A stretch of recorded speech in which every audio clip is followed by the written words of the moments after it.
창세기 34장 10절에서 12절까지 10절, 11절, 12절 이 세 절 말씀을 다 같이 함께 합독하도록 하겠습니다. 그 후에는 이스라엘의 모세와 같은 선지자가 일어나지 못하였나니 모세는 여호와께서 대면하여 아시던 자요 여호와께서 그를 애굽 땅에 보내사 바로와 그의 모든 신하와 그의 온 땅의 모든 이적과 기사와 모든 큰 권능과 위엄을 행하게 하시매 온 이스라엘의 목전에서 그것을 행한 자이더라. 아멘. 네, 우리 파주 운정 우리 남자지교회 모임은 대면 신앙이라는 제목으로 잠시 말씀을 좀 나누겠습니다.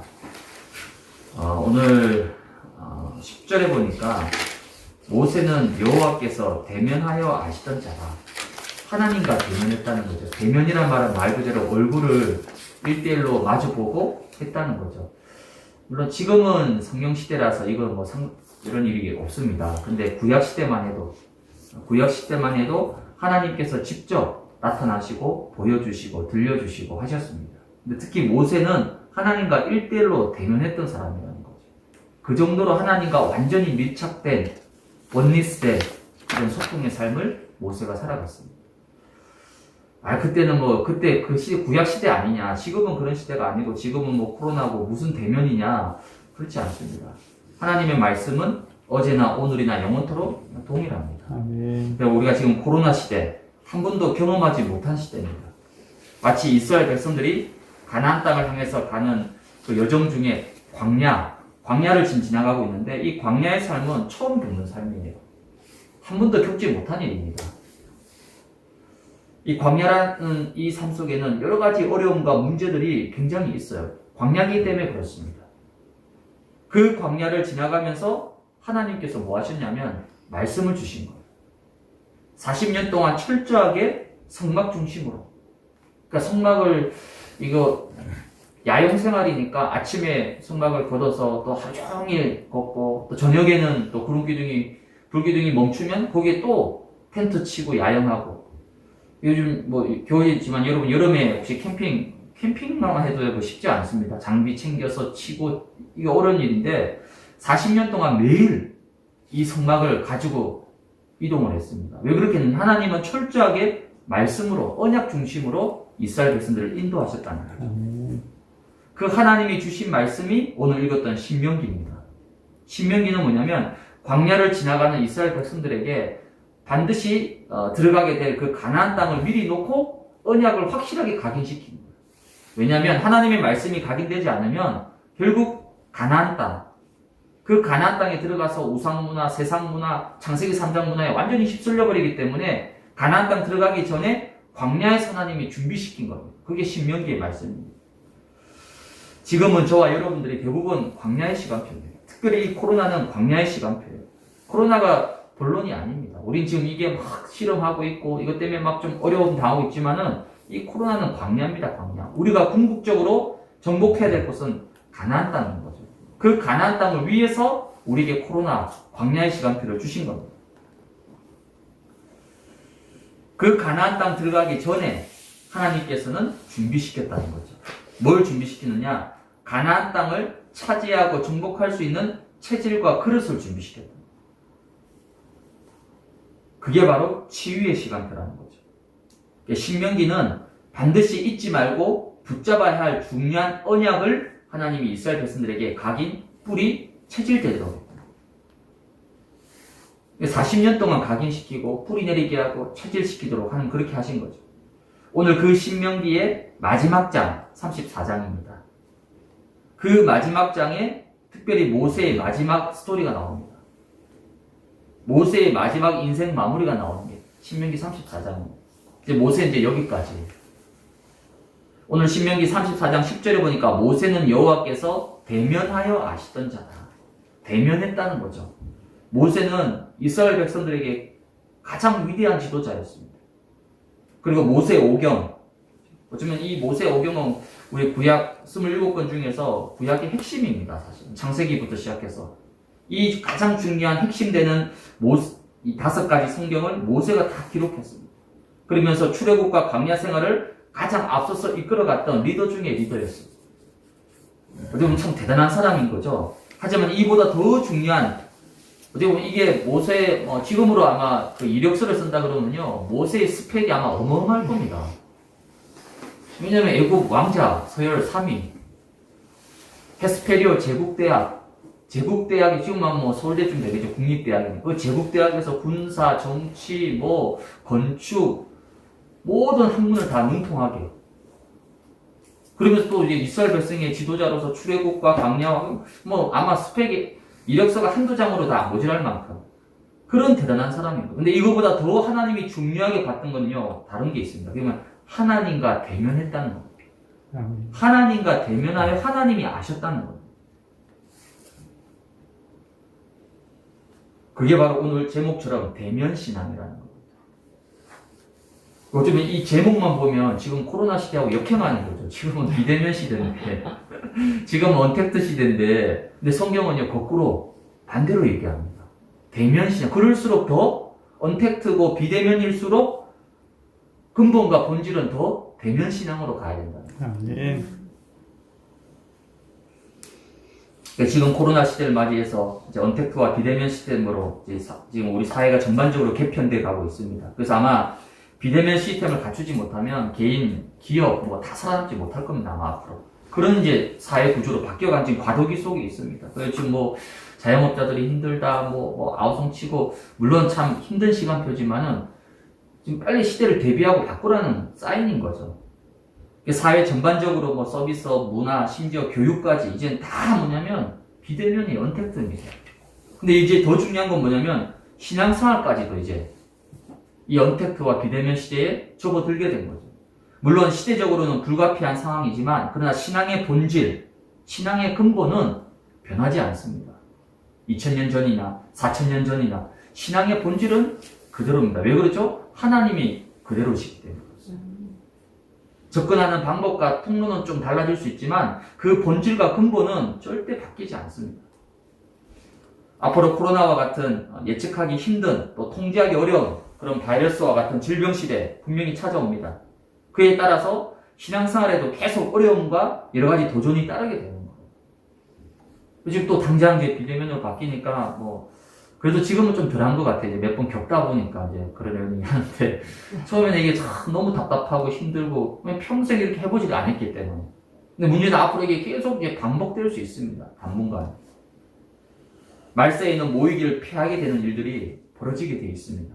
그럼에도 불구하고 본질과 근본을 놓치지 않는 신앙의 플랫폼, 영적 기반을 갖추게 되면 어떤 시대, 어떤 환경 속에서도 모세처럼 하나님과 대면하는 그런 축복.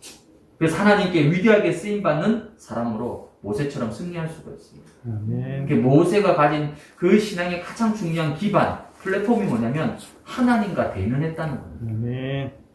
오늘 그 축복을 우리 파주, 우리 남자지교회 모든 지역 식구들이 그 응답을 받아 누리시기 바랍니다. 아멘. 그러기 위해서 첫 번째는 영적 소통의 플랫폼이 필요합니다. 영적 소통의 플랫폼이라는 것은 결국 원리스의 응답과 축복을 말하는 거예요. 모세는 오늘 신명기에서 하나님께 부름받은 이 마지막 순간까지 일평생 하나님과 소통하는 삶을 살았어요. 왕궁에서 40년, 그리고 미디안 광야에서 40년, 그리고 마지막 이제 사명 감당했던 40년. 이게 전체 모세의 120년 인생입니다. 이 속에서 오직 하나님과 소통하는 삶을 살았다는 거예요. 사탄은 이 코로나를 통해서 비대면, 온라인이라는 이 틀 속에서 우리에게 중요한 것을 놓치게 만듭니다. 뭘 놓치게 만드냐면 영적 소통을 놓치게 만듭니다. 우리가 온라인이라는 중요한 도구 다 가지고 있고 미디어, 유튜브 어마어마한 도구들을 다 가지고 있음에도 불구하고 그 홍수 시대 속에서도 정작 영적 소통은 더 놓치고 있다는 거예요. 그게 사단이 속이는 거죠. 우리 초대교회는 유튜브도 없고 온라인 미디어 아무것도 없었습니다. 근데도 하나님과 더 깊은 영적 소통이 가능했던 거거든요.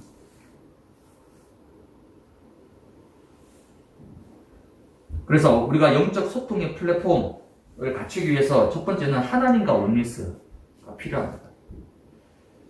오늘 모세를 이제 중심으로 잠깐 이제 말씀을 보는데, 모세가 하나님과 어떻게 원리스를 이루냐면요. 출애굽기 33장 11절에 보면 사람이 그 친구와 이야기함 같이 여호와께서는 모세와 대면하여 말씀하시며라고.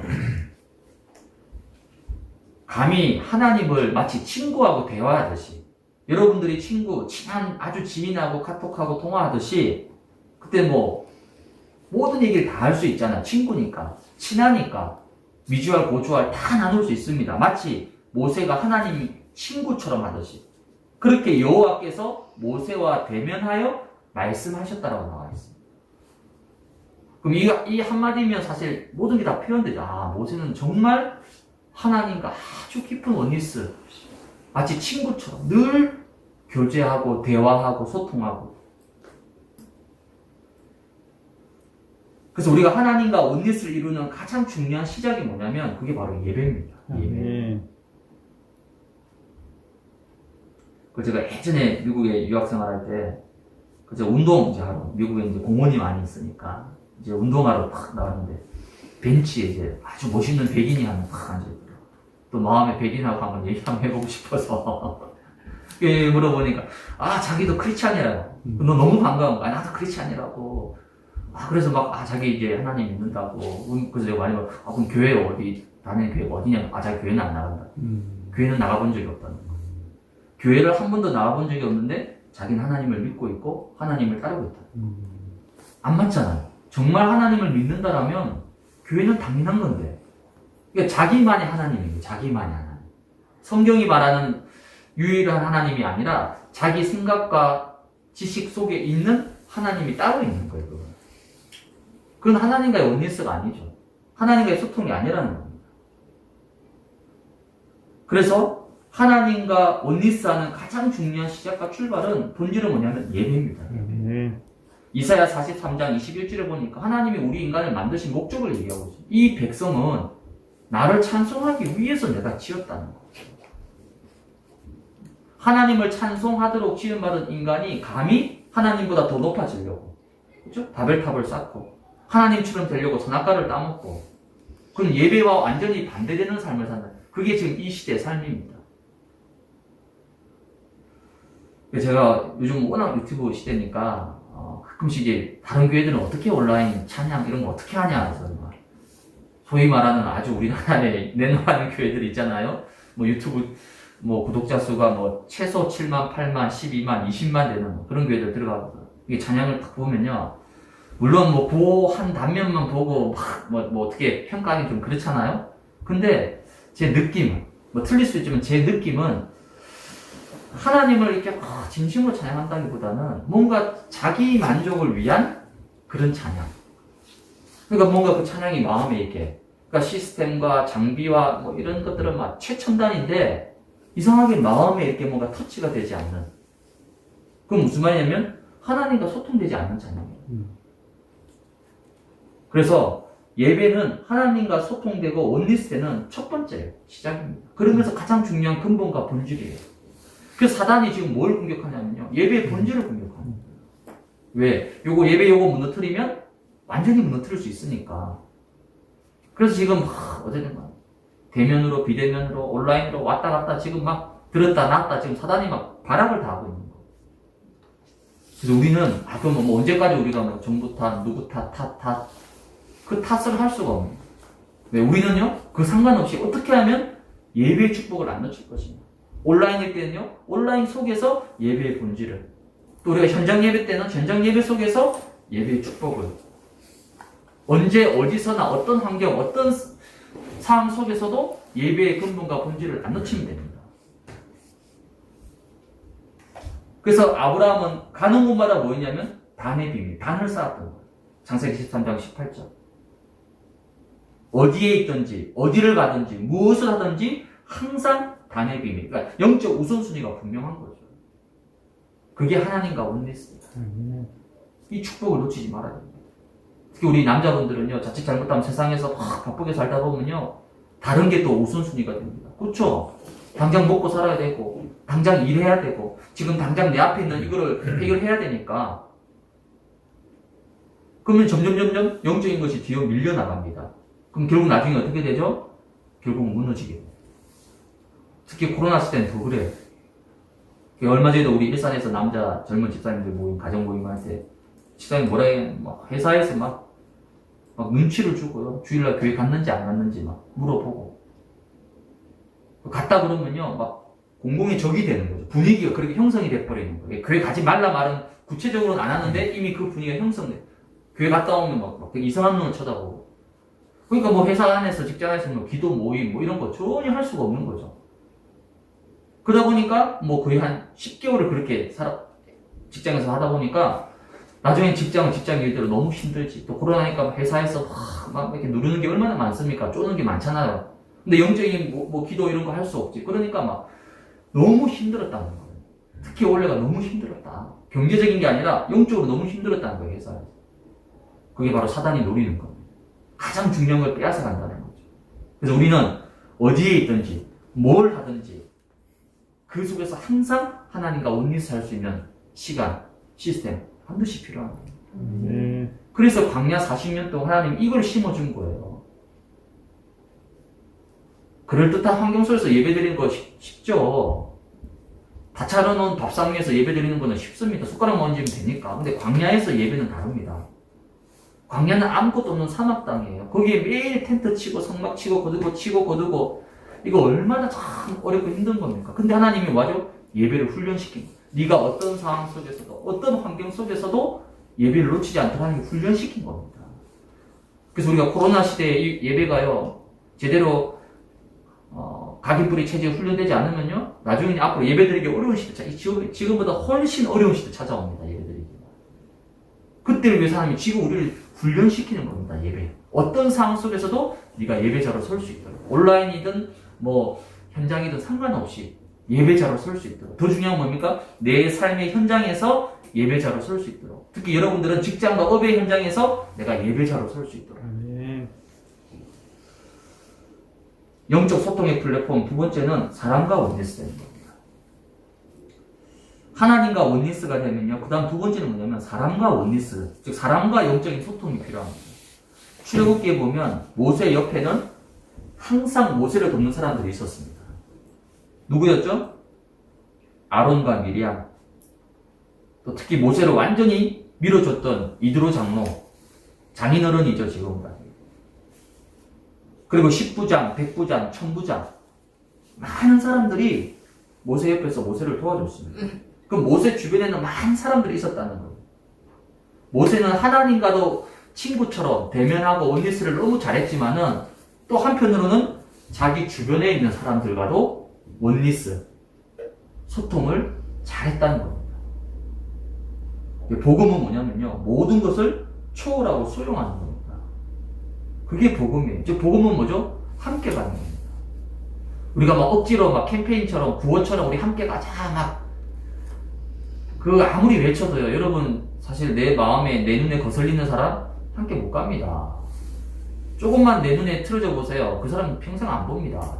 등 완전 돌려버립니다. 뭐 어떻게 우리가 사람과 소통할 수?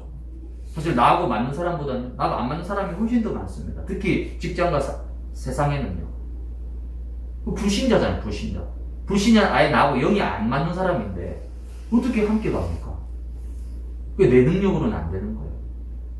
모세가 생각해 보십시오. 모세가 200만 명의 이스라엘 백성들을 40년 동안 이끌어가면서 그 주위에 수많은 10부장, 100부장, 1000부장부터 또 가족, 미리암하고 아론은 가족이잖아요, 사실은. 그 제가 우리 뭐 파주에도 보면 가족으로 이렇게 하시는 분들 보면요. 좋지만 또 한편으로는요, 말 못하는 고충이 있습니다. 이 가족은 쉬운 게 아니거든요. 근데 모세가 이 아론과 미리암과 함께 또 10부장, 100부장, 1000부장, 장로들 수많은 사람들과 함께 40년 동안 광야를 이끌어갔다는 거예요. 그게 뭐냐면 모세는 모든 사람을 복음으로 수용하고 품었다는 거예요. 내가 만나는 그 어떤 사람도 내가 복음으로 취하고 도와주면 됩니다. 내가 이득을 보려고 생각하면 안 돼요.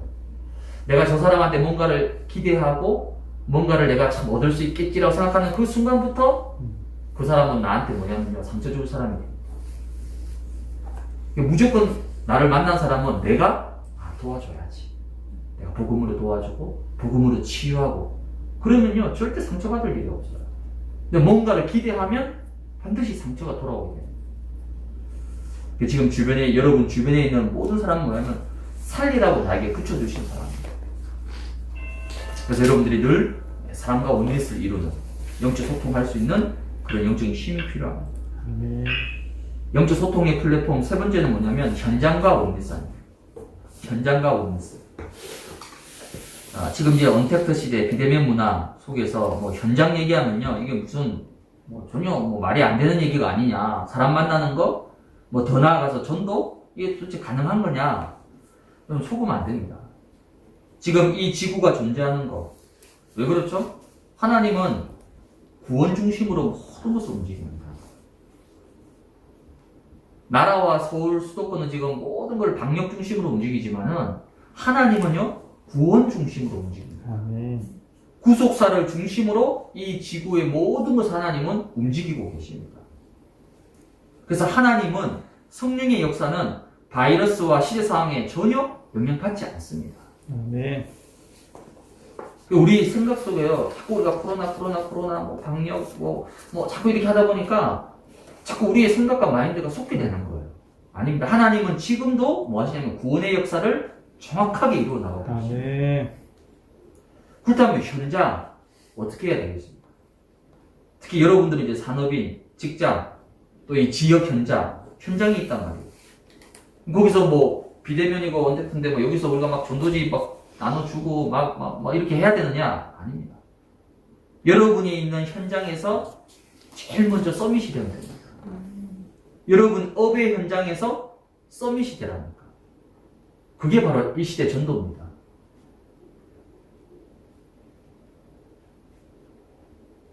엘리야 다음으로 엘리사가 부름받았잖아요. 근데 이 엘리사는요, 원래 뭐냐면 직업이 농부 출신입니다. 열왕기 하에 보니까 엘리야가 엘리사를 찾아왔을 때 엘리사가 뭐 하고 있었죠? 밭에서 12겨리소. 저도 시골에서 어릴 때 밭 가는 거 봤거든요. 한 사람이 소 한 마리 가지고 밭을 갑니다. 그렇죠?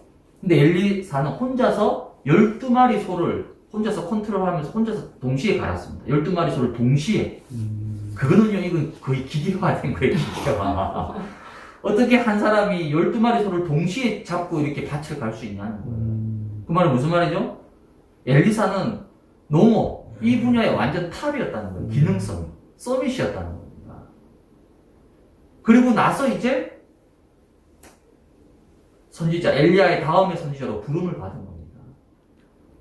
여러분이 전도, 특히 지금 이 시대는 더 어렵습니다. 뭐 나눠주고 뿌리고 이렇게 할 수 없는 시대예요. 그러면 내가 있는 그 분야, 업무, 직장, 그 산업에서 내가 서밋이 되면 됩니다. 요셉이 서밋이었어. 노예 중에 서밋이었어. 왜? 노예를 제일 잘했어요. 어느 정도로요? 주인이 다 맡길 정도. 그러면 그거는 주인이 모든 걸 다 키를 다 맡겼다는 건 무슨 말이죠? 끝냈다는 겁니다, 요셉은. 감옥에서 간수장이 모든 감옥의 재반 사항을 요셉에게 다 맡겨버렸습니다. 제수한테 맡긴 거예요. 왜 그렇죠? 요셉이 워낙 잘하니까. 그러니까 감옥 안에서 뭐 전도하는 이거는 뭐 식은 죽 먹기죠. 그래서 여러분이 있는 현장에서 제일 먼저 서밋이 되시기 바랍니다. 그럼 뭐 내 실력, 내 능력이 출중하지 않은데 아닙니다. 여러분 힘을 하라는 게 아니에요. 그래서 사도행전 1장 8절에 내가 너를 성령 충만 주겠다 약속하셨잖아요. 내 힘이 아니라 위로부터 오는 힘과 능력 가지고.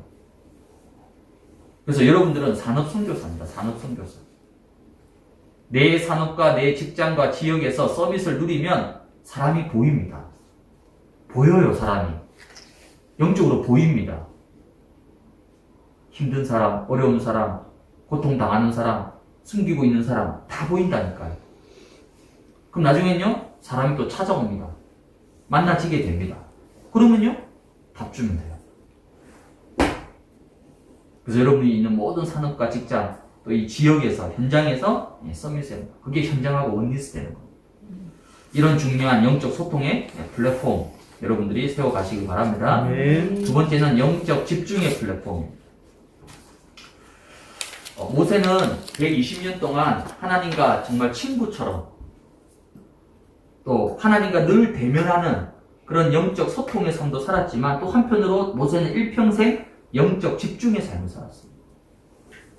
특히 왕궁에서 이제 도망쳐서 살인자로 이제 몰린 거죠. 도망쳐서 미디안 광야로 쫓겨가서는 그 40년 미디안 광야에서는 아예 본격적으로 모든 것을 다 내려놓고 자기 것을 다 내려놓게 된 거예요. 왜? 그래도 왕궁에 40년 동안은 그래도 뭔가 자기 것이 있었으면 그래도 내가 애굽의 왕자고 내가 서열 3이고 그래서 내 힘으로 한번 우리 백성들 한번 내가 한번 어떻게 해보겠다. 그 혈기가 앞서. 그래서 한다고 한 게 결국은 애굽 군인을 죽인 거잖아요. 그러니까 자기 것이 있었던 겁니다. 근데 미디안 40년 달라요. 하나님이 모든 것을 다 내려놓게 한 겁니다. 그리고 뭐 한 거죠? 중요한 집중 속으로 들어가게 한 거. 어떤 분이 얘기합니다. 왜 집중 잘 안 된다고. 왜 집중이 잘 안 되죠? 자기 게 너무 많아서 그래요. 자기 게 너무 많은 사람은 집중이 어렵습니다. 왜? 내게 많은데 지금 내 생각, 내 지식, 내 철학, 내 가치관, 내 경험 이게 많은 사람은요 집중이 안 돼요. 집중할 수가 없어요. 왜? 자기 것이 너무 많기 때문에. 그래서 하나님이 어떻게 합니까? 집중할 수 있도록 문제 사건을 줘가지고 벼랑 끝으로 몰고 가는 거예요. 네 거 다 내려놓으라. 하나님만 바라볼 수 있도록.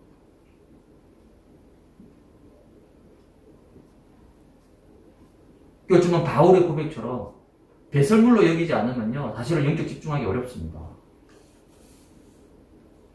다메섹 이전에 바울은요 뭐 배경, 학벌, 실력 뭐 모든 거에 탑이었던 사람입니다. 근데 그거를 다 다메섹에서 완전 다 내려놓은 거예요. 배설물로 여겼다는 거예요. 그러고 나서 어떻게 됩니까? 중요한 하나님의 집중 속으로 바울이 들어가게 된 거예요.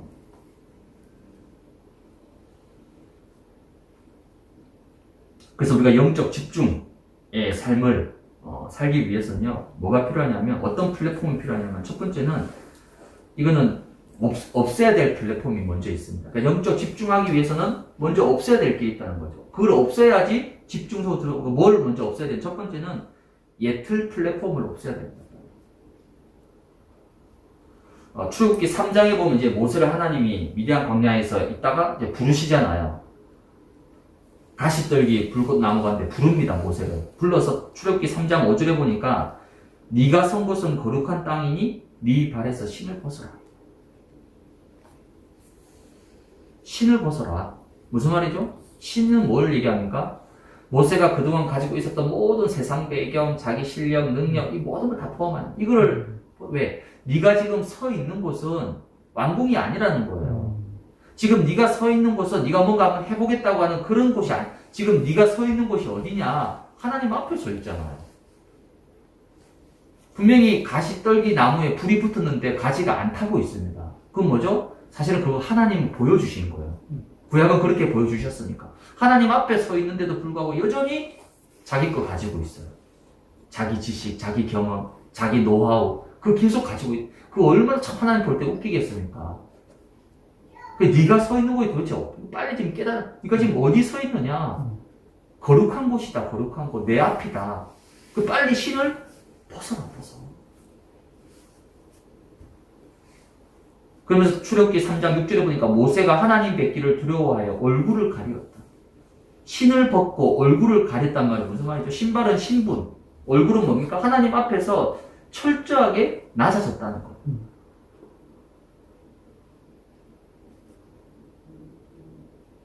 사실 이 미디안 광야 앞에 서기 전까지는요, 모세는요, 한 번도 얼굴을 가린 적이 없어요. 얼굴을요, 쳐들고 다녔습니다. 왜? 왕자, 어마어마한 권력, 배경, 당당하게 살았습니다. 근데 오늘 하나님이 신을 벗어라. 얼굴을 가리워라. 지금은 모세는 살인자, 지명수배자, 모든 특권, 과거의 모든 것을 다 벗어버리고 하나님 앞에 홀몸으로 홀로 서라는 거예요. 그래서 우리 안에 있는 이 예틀 있습니다. 결국 이 예틀이 뭐 하는 거죠? 하나님께로 나아가는, 하나님께 집중하는 모든 것을 가로막는 장애물이 되는 겁니다. 그래서 옛체질, 옛습관 이거 빨리 벗어버리지 않으면 중요한 집중 속으로 들어가기 어렵습니다. 그래서 광야는 뭐냐면 철저하게 훈련의 시간표입니다. 훈련의 시간표. 하나님은 광야 40년 동안 430년간 이스라엘 백성들에게 찌들어 있는 그 노예 체질, 노예 근성을 완전히 벗겨내시는 거예요. 그 40년 걸렸던 거예요. 그래서 우리도 마찬가지로 광야 시간표, 뭡니까? 훈련. 그래서 아무리 코로나 비대면 오히려 더 훈련할 수 있는, 집중할 수 있는 더 좋은 시간이에요. 제가 봤을 때는 반대 더 좋은 것 같아요. 예전에 코로나 없을 때는요, 월화, 수, 금, 토, 워낙 일정이 빡빡하고, 너무 많아서 우리가 집중이 안 될 만큼. 근데 이제 모든 다 사역들이 다 거의 대부분 스탑되고 멈춰져 있고, 이 너무 좋은 시간인 거예요. 하나님 앞에 홀로 할 수 있는, 홀로 설 수 있는, 집중할 수 있는 너무 좋은 시간. 또 훈련도 그렇게 많지 않아요. 한두 가지 있는 훈련, 집중할 수 있는 너무 좋은 시간표입니다. 얼마 전에 우리 목요 온라인 집중 훈련을 이제 마쳤습니다. 그 마치면서 제가 생각했던 것보다 그래도 많은 지역 식구들이 은혜 받고 또 곳곳에서 그런 간증들도 하시고 보면서 그래도 하나님이 기뻐하셨구나 이 훈련을. 그러면서 제가 10주 훈련을 마치면서 또 받은 응답 하나가 뭐냐면 내년에는 이 10주 훈련을 좀 더 뛰어넘어서 대교구 전체가 함께하는 40일 집중 훈련을 해야 되겠다. 그걸 제가 언약으로 응답으로 받았어요. 10주 훈련 마치면서. 그 지금 40일 훈련을 놓고 하나씩 응답 받으면서 준비해 갖고 있어요. 일단 제가 먼저 준비하는 게 필요하니까. 그래서 내년에는 좀 더 40일 집중 훈련을 통해서 이제는 그러니까 10주 훈련은 맛보기로 했다라면 이 40일 집중은 이제는 나를 넘어서서 현장. 정말 사람들은 코로나다 뭐다 안 된다 어렵다 힘들다 그 안 되는 시대에 성령이 역사하시면 될 수 있다는 것을 함께 체험할 수 있는 그런 40일 집중 훈련으로 지금 그렇게 준비하고 있습니다. 저와 여러분들도 2021년도에도 여전히 우리가 광야 훈련의 시간표입니다. 과거의 예틀을 벗겨내는 나의 체질을 새롭게 단련시키는, 그래서 어떤 코로나보다 더한 그런 비대면과 언택트 시대가 찾아오더라도 그 속에서 본질과 근본을 놓치지 않는 중요한 체질로 만들어 가야 돼요. 이 모든 건 결국 영적 집중 속으로 들어갈 때 되어지는 거예요. 날마다 여러분 속에 있는 예틀, 그 예틀 플랫폼을 무너뜨리는 그런 은혜를 누리시기 바랍니다. 아멘. 영적 집중의 플랫폼, 그러니까 두 번째는 이제 예틀 플랫폼이 무너지고 나면 이때 이제 비로소 회복되는 게 뭐냐면 치유 플랫폼. 모세는 이 과거에 큰 실패를 하나 겪어버렸죠. 그러니까 사실 모세 인생에 사람을 죽였다. 물론 잘 보려고 한 거지만은 결과적으로는 살인자가 된 거예요. 지금 말하면요 빨간 줄이 끄인 거예요. 만약에 여러분 인생에 있어서 빨간 줄이 끄이는 일이 있다. 그럼 어떻게? 그거는요 지울 수 없는 큰 치명타입니다. 결과적으로 모세는 완전히 실패한 인생이에요. 도망쳐서 이제 도망간 거니까 얼마나 큰 자존심과 모든 거 완전히 지금 무너진 거죠. 근데 출애굽기 3장에 하나님 이런 모세를 하나님께서 직접 부르신 거예요. 모세야 직접 불렀어요. 즉 하나님의 부르심 소명. 왜 불렀습니까? 그 부르심 소명 뒤에는 뭐가 있었냐면 모세를 향한 계획이 있었어요. 너는 실패자가 아니다. 내가 너를 사용하겠다는 거죠. 그래서 출애굽기 3장 8절에서 10절에 보니까 출애굽이라는 중요한 미션을 모세에게 줍니다. 내 백성들 이끌고 이제 가라. 모세의 과거에 있었던 그 모든 실패와 어려움과 상처와 그 모든 건 뭡니까? 지금 나에게 주시는 그 사명과 미션을 수행하기 위한 중요한 발판이었다는 거예요.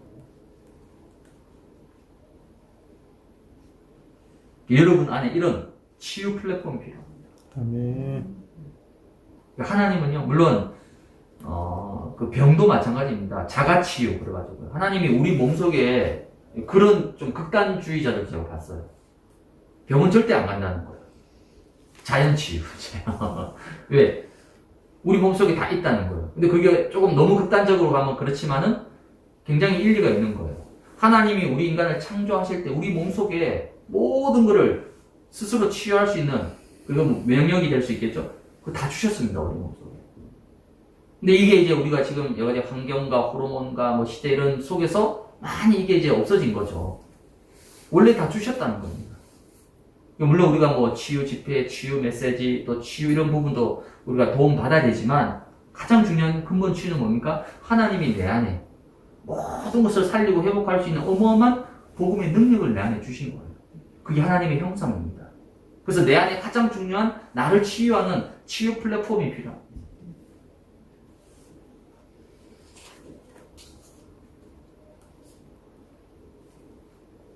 그래서 어떤 문제, 어려움이 오더라도 그게 나한테 상처가 되지 않고 실패가 되고 오히려 그래서 하나님의 중요한 계획을 발견하고 발판 삼을 수 있는 그런 치유 플랫폼이 있습니다. 그게 영적 집중입니다. 영적 집중할 때에 치유 플랫폼이 세워지게 됩니다. 세 번째 영적 집중의 플랫폼은 서밋 플랫폼입니다. 오늘 출애굽기 3장 읽지 않았지만 3장 6절에 보니까 하나님이 이제 모세를 부르시고 나서 뭐라 얘기했냐면 나는 아브라함의 하나님, 이삭의 하나님, 야곱의 하나님. 지금 모세에게 뭘 언약을 분명히 심어주는 거예요. 네가 그냥 어떻게 하다 보니까 지금 이 자리에 내 앞에 서 있는 게 아니라 나는 네 할아버지의 그 윗대에 아브라함의 하나님이고 이삭의 하나님이고 야곱의 하나님이었다. 지금 모세가 뭐냐면 언약이 사실 조금 흔들리는 상황인 거예요. 미디안 광야에서. 이때 하나님 모세를 불러서 가장 중요한 언약을 확실하게 심어준. 우리가 서밋이라고 했을 때 뭐 서밋이냐? 가장 필요한 건 그냥 말씀 서밋이에요. 여러분 말씀 서밋이라는 건 말씀의 흐름 속에 털 있어야 돼요.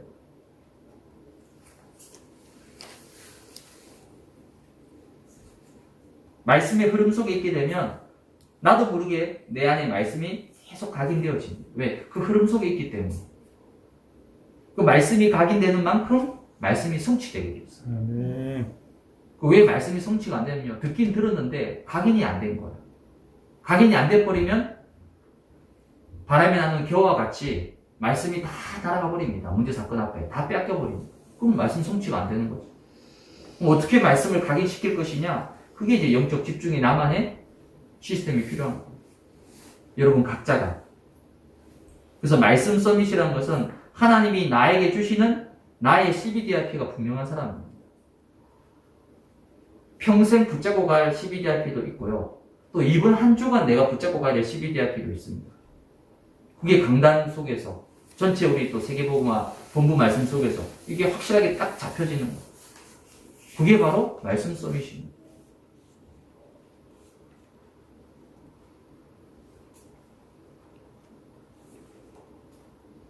오늘 모세는 이 세 가지 플랫폼을 영적 집중을 통해서 딱 응답받게 된 거죠. 그 결과 10절에 보니까 모세와 같은 선지자가 다시는 일어나지 못했다. 여러분 좀 안타까운 거예요. 그죠? 모세 같은 지도자가 다시는 없었다는 겁니다. 좀 안타깝지만 또 한편으로는 모세가 이 정도로 하나님 앞에 쓰임받았구나. 11절에 보니까 여호와께서 애굽 땅에 모세를 보내가지고 바로와 그 모든 신하와 그의 온 땅에 모든 이적과 기사와 능력을 다 행하게 하셨다. 하나님을 대신해서 이런 서밋의 응답과 축복을 누리게 된 겁니다. 결론입니다. 오늘 영적 소통의 플랫폼, 그렇죠? 그리고 영적 집중의 플랫폼. 근데 사실 영적 소통, 영적 집중 이 두 가지는 사실 같은 겁니다. 어떻게 보면 두 가지가 함께 가는 거죠. 영적인 소통을 누리다 보면 영적 집중 속으로 들어가게 되어 있습니다. 그래서 우리가 대면신앙, 왜 대면신앙이 필요하느냐? 대면신앙이라는 게 꼭 모임, 공예배, 교회당에서 이 대면신앙, 하나님과 나와의 1대1의 근본을 얘기하는 거예요. 비록 우리가 온라인으로 교회는 못 가고, 온라인으로 예배드리고, 줌으로 우리가 다락방하고, 그건 어쩔 수 없는 거예요.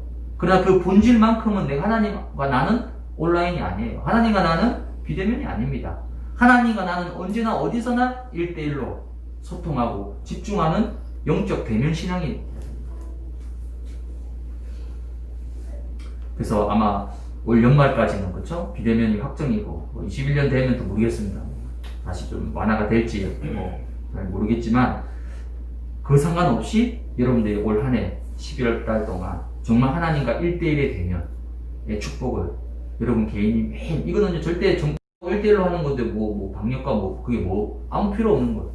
그럼 그 누구도 막을 초대교회가 다 이런 신앙이었어. 1대1 하나님과 대면 신앙.